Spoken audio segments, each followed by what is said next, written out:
Hello, my name is Justin, and today we are continuing my Yellowjackets rewatch.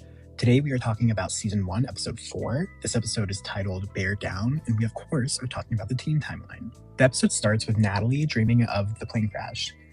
She sees her dad next to her, face half blown off. And he tells her, "You already got blood on your hands," and saying that it's been waiting for them.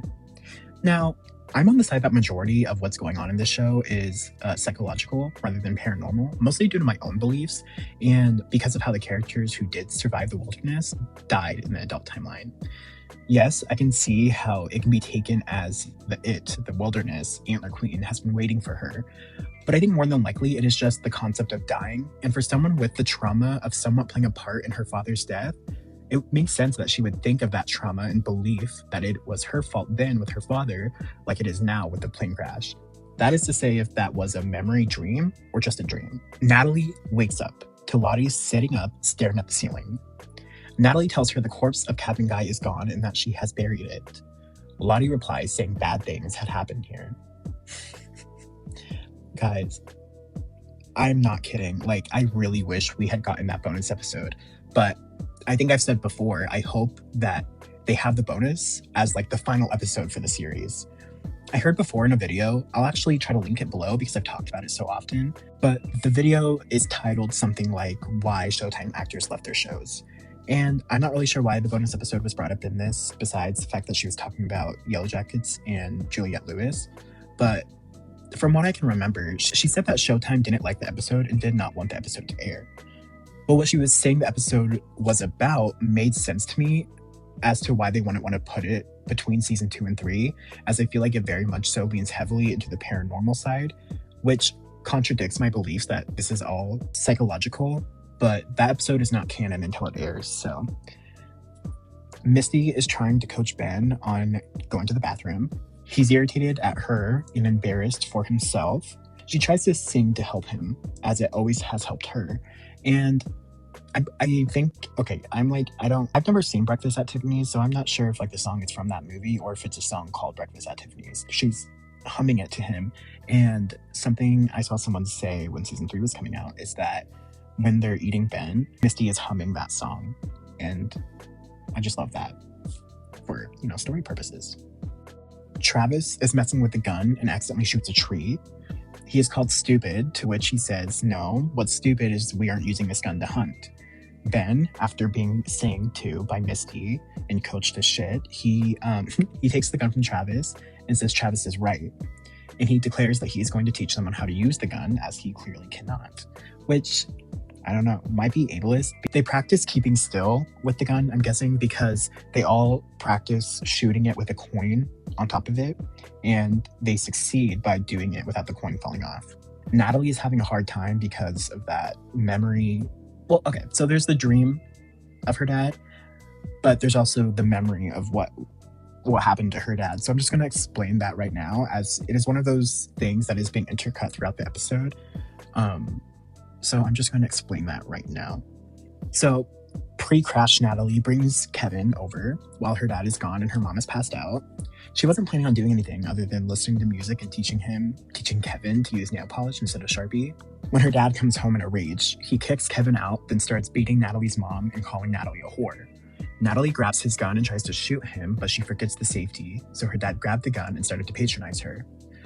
He goes outside, calling her useless. She follows, calling him the useless one. He turns around to bitch at her when he slips and shoots himself. Her mother blamed Natalie, so I'm guessing Natalie also blamed herself. Natalie's just that character to blame herself for something she didn't even do.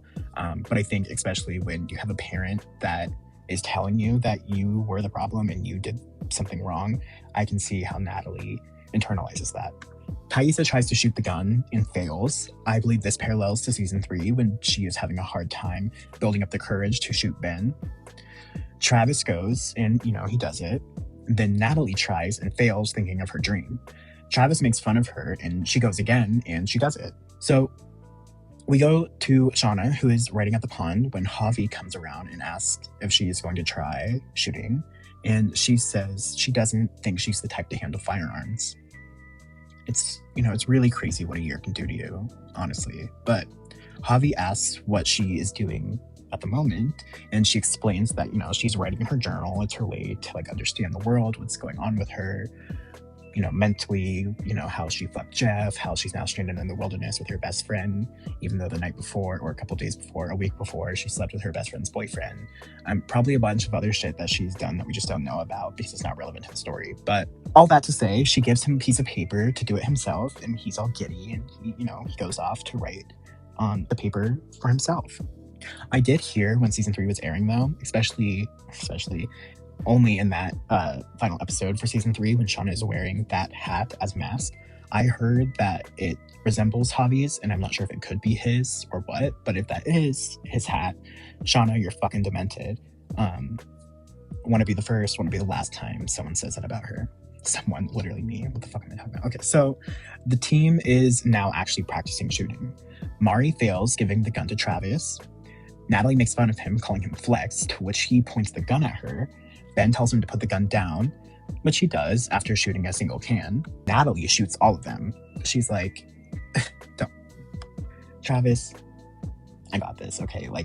So later, Ben tells Natalie and Travis to rely on each other, handing the gun to Nat, which makes Travis run off. So Akilah and a few other girls, I'm guessing, are scavenging, and Akilah is teaching the girls what is edible, saying some of the mushrooms were poisonous, Van asking, death or tripping kind of poisonous. This will be important later this season and season 3. Lottie sees the symbol on a tree, to which we will never have answered. I really will not stop harping on this unless we get that bonus episode, and it better be at the end of season 4, because what sense does it make to have it before or in the middle? I don't know. I guess it just makes sense to me to have that bonus episode as the final. I'm just a little petty about it. Anyways, Lottie is distracted from the symbol on the tree because Jackie's like, everyone! She's excited. So everyone is like, what, Jackie? What are you so fucking excited about? And they find a plane. I think it was Laura Lee. Someone starts up the plane, and it starts to move, edging closer to Van before Jackie pushes her out of the way. Lottie notices the roots and says that the wilderness didn't want the cabin guy to leave. And it's maybe, but it's also what did Jackie say in the first episode? Or no, the third episode when they found the cabin, she said it looked like it's been abandoned for a century. So I don't personally have schizophrenia, so I don't, see those connections. Because I do feel like if I did see a plane in the middle of the wilderness with roots all over the tires, I would just be like, oh yeah, it's been here for a long time. But for Lottie, it's oh, no, this is evidence that whatever is happening here didn't want that cabin guy to leave, and that's why he died here. And it's Lottie, I think you're being a little far-fetched, but whatever. So Natalie follows Travis to the site where they buried those who died in the crash. He starts digging up his dad when Natalie stops him, thinking he lost his mind, but he tells her that he has to get the ring on his finger to get back to Javi. She allows him to do it as he tells her the story as to why he is called Flex, a nickname by Bobby Farley after, I think it was middle school maybe, Travis needed surgery, and I don't know, on his spine or ribcage or whatever. So Bobby Farley spreads this rumor that Travis needed that surgery to suck his own dick. So Travis reaches the body. He can't get the ring. He throws up. So Natalie asks what hand it is and gets it for him. After that, they sit in the plane smoking a joint. She makes fun of him, asking if he really can suck his own dick, to which he says he wishes. Gay. They see a deer. Natalie uses the gun, remembering the time when she failed shooting her dad. She pulls the safety and then pulls the trigger. Back at the cabin, Javi is writing as Jackie asks Van if they are even. Travis and Natalie save Van from answering that as she gets up excited about the deer. This is the deer, how the deer is all wrapped up, reminds me. It resembles how they bring in Javi at the end of season 2. Ben tells the group that they need to bleed the deer out and ask who wants to cut it.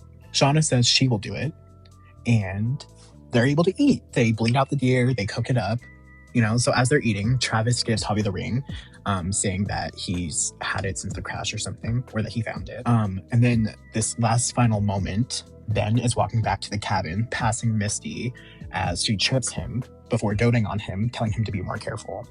Ben's like, oh, she's fucking crazy. I lost my leg. I'm in the middle of the wilderness with all these girls and Travis, and now Misty is trying to harm me. and we'll see where that goes from there. So that is actually the end of this episode. Let me know what your thoughts are on this specific episode for the teen timeline. Make sure to check out the adult timeline video I'll have posted paired with this one. And yeah, I hope you have a great rest of your day, and goodbye.